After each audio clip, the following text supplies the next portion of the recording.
The EU is calling on Germany as well to support the TTIP free trade agreement. Officials say that without it, the EU would lose some of its global influence. But the bloc's most powerful member, well, stands accused of holding back. Guy Henderson reports from Berlin. Laser ready. Ready for the American market, says Lima Laser's managing director.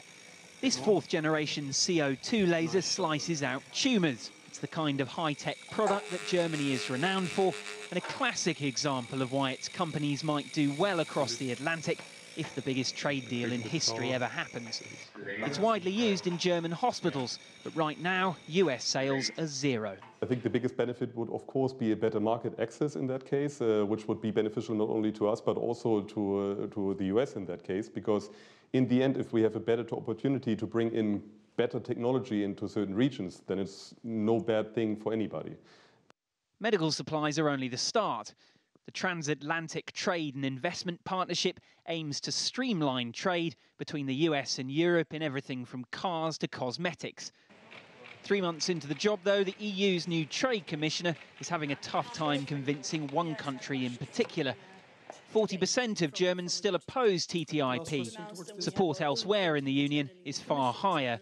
In Berlin on Monday, then, Cecilia Malmström picked a theme that often resonates here. The role of Europe in the world is diminishing when it comes to economy. And if we want to be able to defend values and standards that we treasure, of course, here, we need to find allies. And even if we have our disagreements with the US, working together with the US to set standards if it comes to child labor, if it comes to climate, if it comes to regulatory standards, we have a possibility to set them and for them to be globally valid, because if we don't set them, someone else will. Unions are among the sceptics, believing that certain sectors shouldn't be opened to the full force of the market.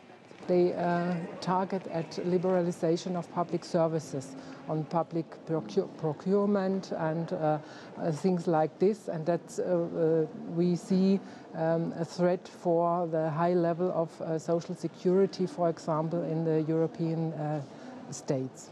Not even talks at the highest level earlier this month could narrow the gap. This may be an EU-wide deal, but it needs the German Chancellor's go-ahead. Now, it's thought this deal could add up to 0.5 percentage point to the European Union's GDP every single year, so it is widely seen, at least in principle, as a good thing.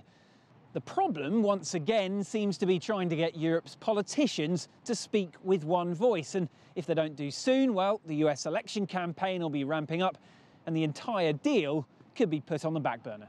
Guy Henderson, CCTV, Berlin, Germany.